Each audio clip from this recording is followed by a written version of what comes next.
पिली करता, विदेही जनक रटला शिके करता, आणि पहाडासारखा पर्वत रटला पार्वती करता. मुलगी जेव्हा निरोप घेते तेव्हा जगातला प्रत्येक बाप आपल्या अश्रूंना वाट मोकळी करून दिल्याशिवाय राहत नाही. पोरीच्या डोक्यावरनं हात फिरवतो बाप आणि म्हणतो, पोरीला बेटा, देवाकडे मी आजपर्यंत एकच प्रार्थना करत होतो, तुला माहिती आहे काय बाबा? देवाकडे माझी एकच प्रार्थना होती, देवा आयुष्य किती आहे मला माहिती नाही, कधी निरोप घ्यावा लागेल जगाचा माहिती नाही रे, पण देवाला दररोज दर्शन घेताना प्रार्थना करायचो, मला एवढं आयुष्य दे किती की या डोळ्यांनी माझ्या मुलीचा लग्न सोहळा पाण्यात आयुष्य दे. कारण जर मी मध्येच गेलो ना तर माझ्या मुलीचा लग्न सोहळा कोणी करणार नाही. मी जर मध्येच संपलो ना तर माझी मुलगी अनाथ होईल. तिथं शिक्षण, तिला योग्य स्थळ पाहण्याकरता गावोगावी फिरणार नाही कोणी, मी फिरेन. आटा बिटा करून किती पैसे लागो म्हणजे ताईडी करता मी पैसे खर्च करायचो, पण देवा मला एवढं आयुष्य देतील की माझ्या मुलीचा लग्न सोहळा या डोळ्याने पाहता यावा. बाळा, तुझा सोहळा पाहिला, उद्याही गेलो ना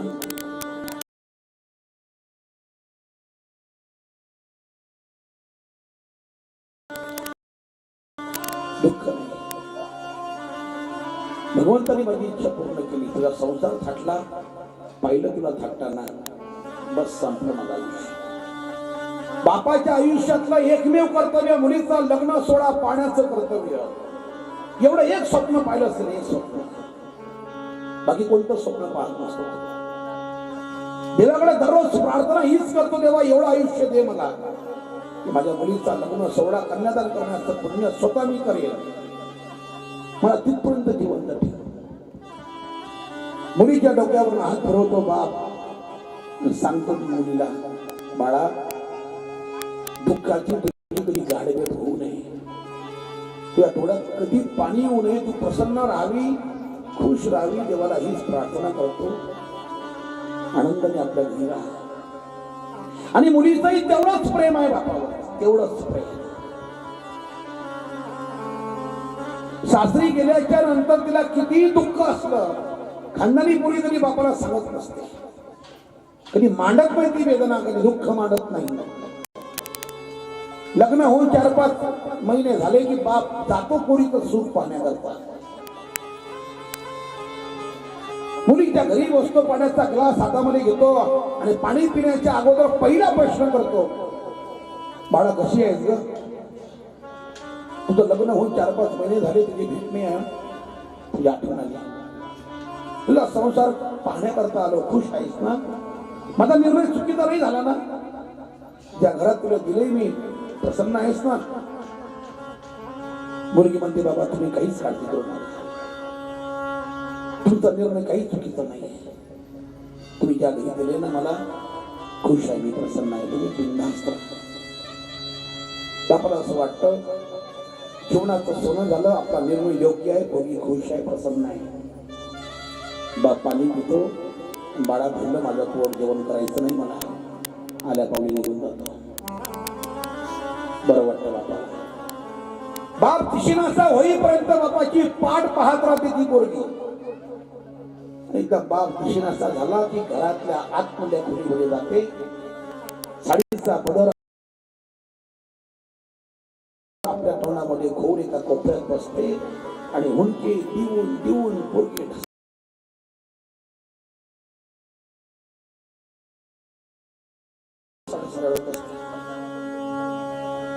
आणि मनातल्या मनात म्हणत असते, बाबा ज्या घरात तुम्ही मला दिले ना त्या घरामध्ये मला कवडीचंही सुख नाही, या लोकांनी मला मोलकरी करून ठेवलंय बाबा. सकाळी उठल्यापासून रात्री झोपेपर्यंत मला फक्त कामं असतात.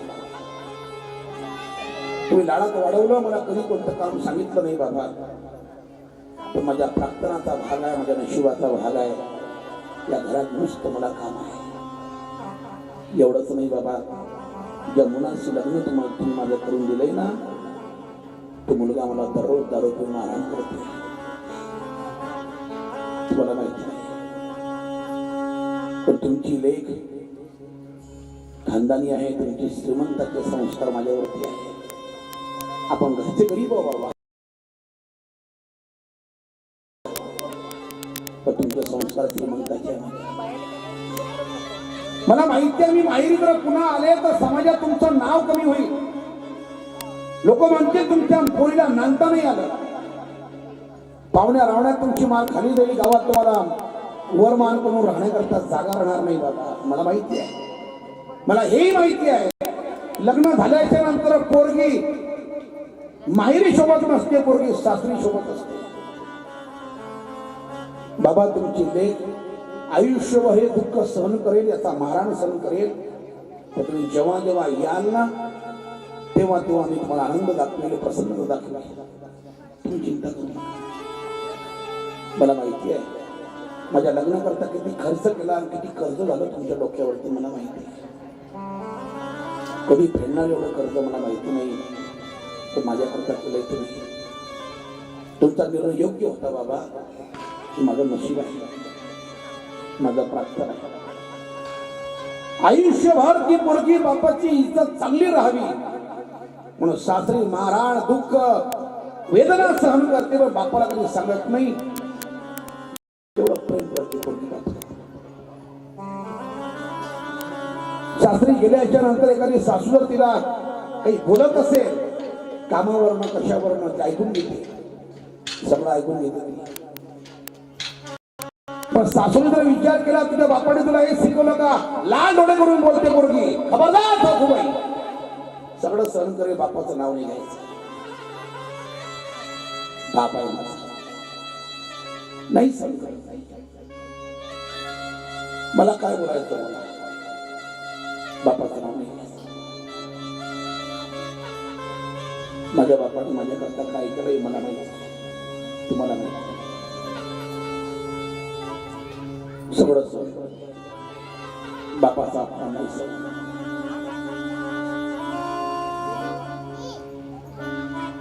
आयुष्यामध्ये किती आनंदाचा प्रसंग असला, रूपांतर वीरामध्ये होता. निरोप समारंभाचा प्रसंग येतोच येतो. तोच प्रसंग भगवान कृष्णाच्या जाण्याने गोपिकांवरती आला. आज अचानक कंसाने रथ पाठवला आणि उभा झाला तो यशोदेच्या वाड्यावरती. तो रथ आहे अकुळजीचा. नंदबाबाच्या घरी येतोय आणि सांगतोय कृष्ण नेण्याकरता घेऊन आलोय.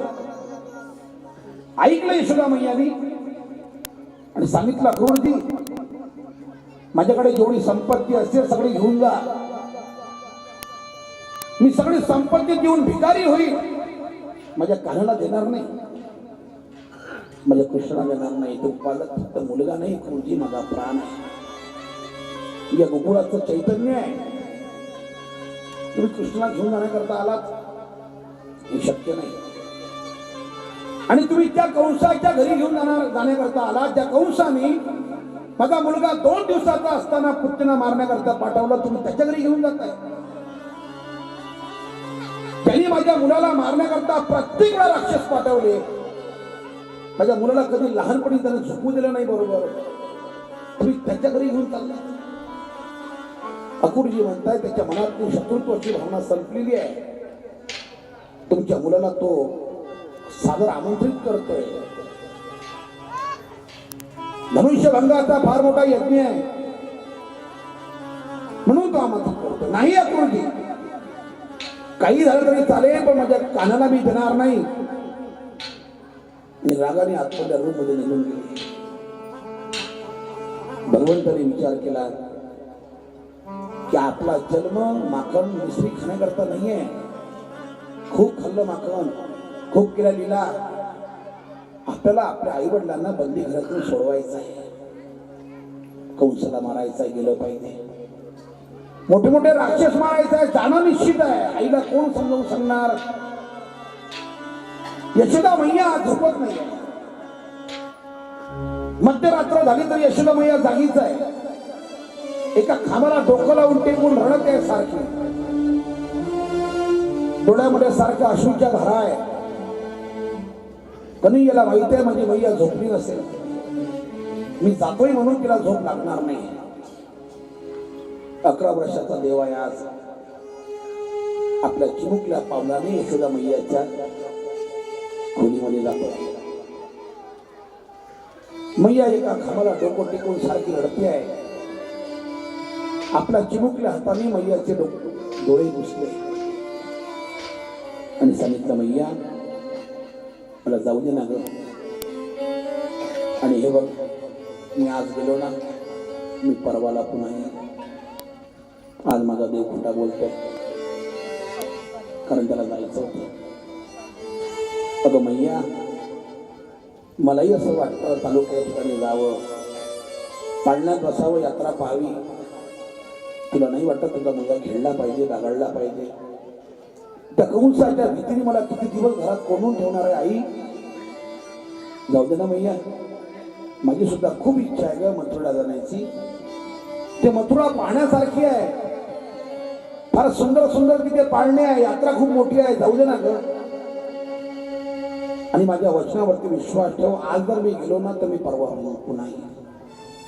तू काळजी करू नकोस. आई आहे ना, देवाची असेल तरी मात्र आई आहे. इष्ट मैया सांगते, काना मला असं का वाटते माहिती नाही, जर तू आज गेला तर तू पुन्हा कधी येणार नाही. माझं मन मला असं का सांगते की शेवटची भेट आहे आपली. तू जर आज गेला ना गोकुळ सोडून तर तू पुन्हा कधी येणार नाही, असं माझं मन मला का म्हणते माहिती नाही. कदाचित ते खोटंही असेल, पण माझं मन मला सारखं म्हणते तुला जाण्याची आज्ञा द्यावी अशी इच्छाच होत नाही कृष्णा. म्हणून तुला जाऊ देऊसं वाटत नाही, तुला जा असं म्हणण्याची इच्छा होत नाही. हृदयाच्या मखमली पेटीमध्ये साठवून ठेवणारे फक्त 2च शब्द असतात. तिला आई म्हणतात, जी हाताचा पाळणा करते, नेत्राचा दिवा करते आणि सृष्टीचं सौंदर्य तुम्हाला मला दाखवते, तिला आई म्हणतात.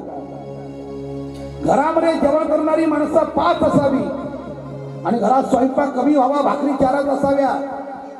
तेव्हा घरातल्या सर्व लोकांना पोटभर जेवण करून स्वतः पाणी पिऊन झोपते, तिला आई म्हणतात. ही फक्त आईच करू शकते, कोणीच करू शकत नाही.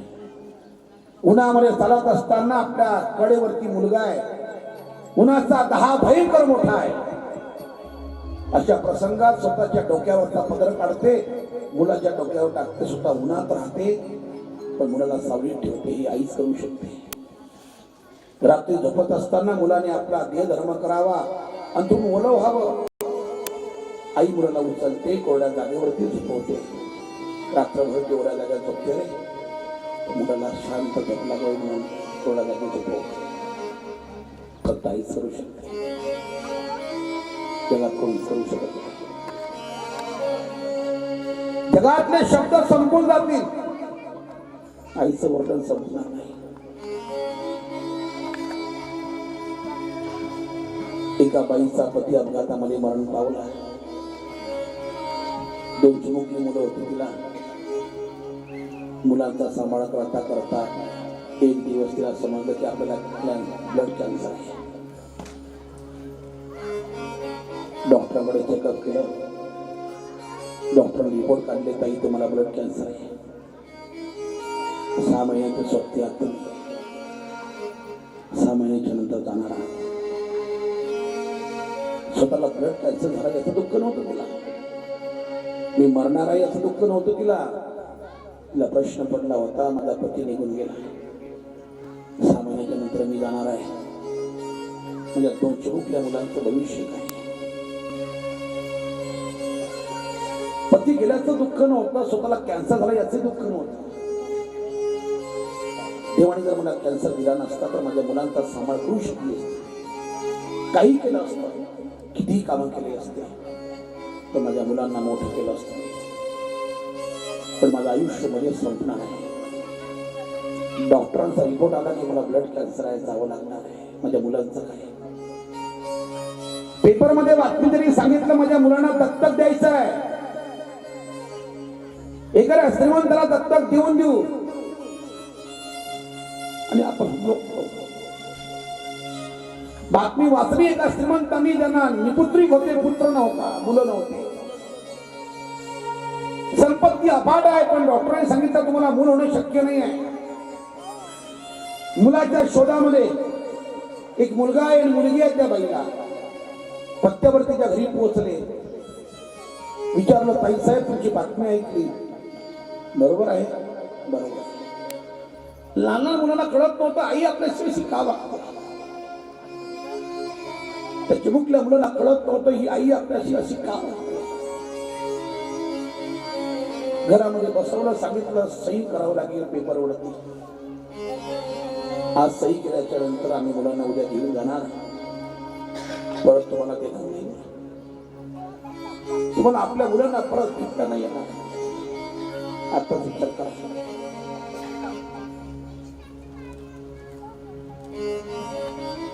आपल्या हृदयावरती दगड ठेवला त्या बाईंनी, सांगितलं विचार पक्का आहे,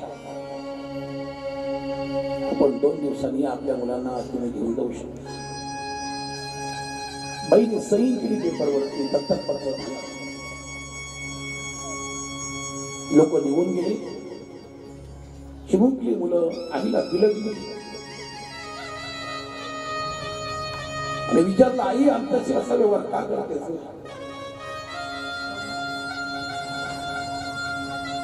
आम्ही तुला काही मागणार नाही,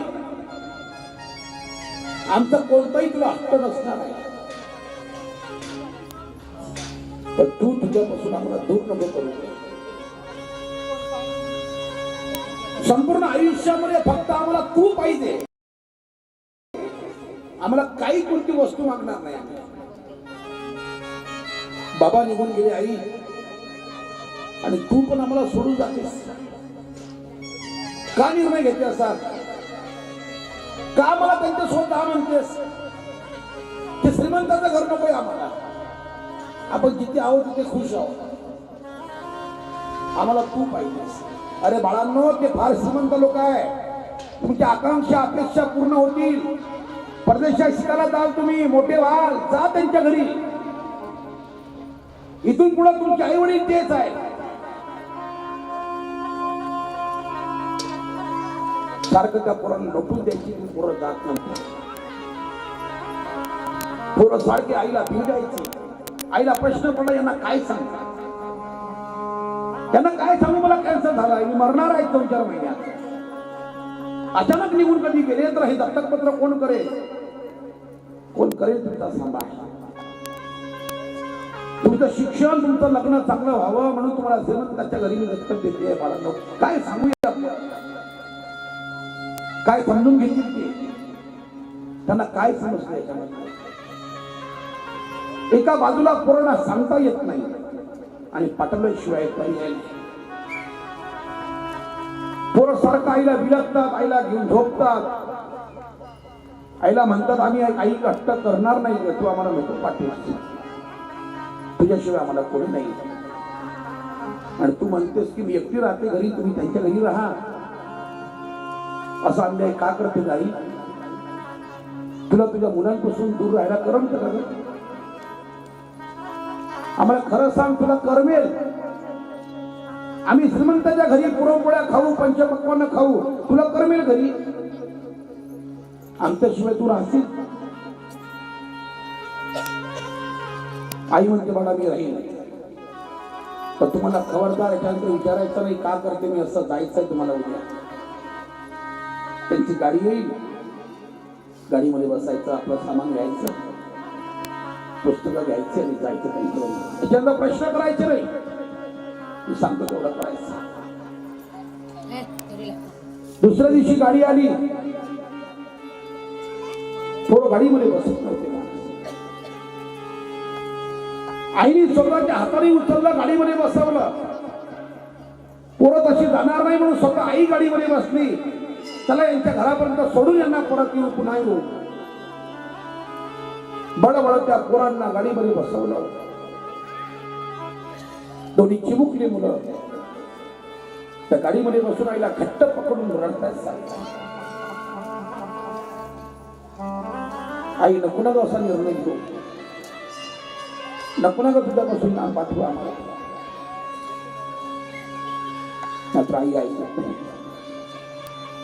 श्रीमंताच्या घरी नेलं, सोडलं पोरांना. एका रूम मध्ये त्यांना नेऊन ठेवलं, खेळण्यामध्ये त्यांना व्यस्त करून टाकलं. त्यांच्यासमोर बरेच खेळे टाकून दिले. पोरं खेळण्यात व्यस्त झाले. सांगितलं जा पोरांनो खेळावर, मी इथून बसते खाली. आई तू आहे ना इथे, जाणार नाहीस? नाही जाणार. तुम्ही जा खेळा, मी इथेच आहे बसते. पोरं खेळण्यात व्यस्त झाली. आईने त्या दत्तक आई वडिलांचा शेवटचा धरून घेतला.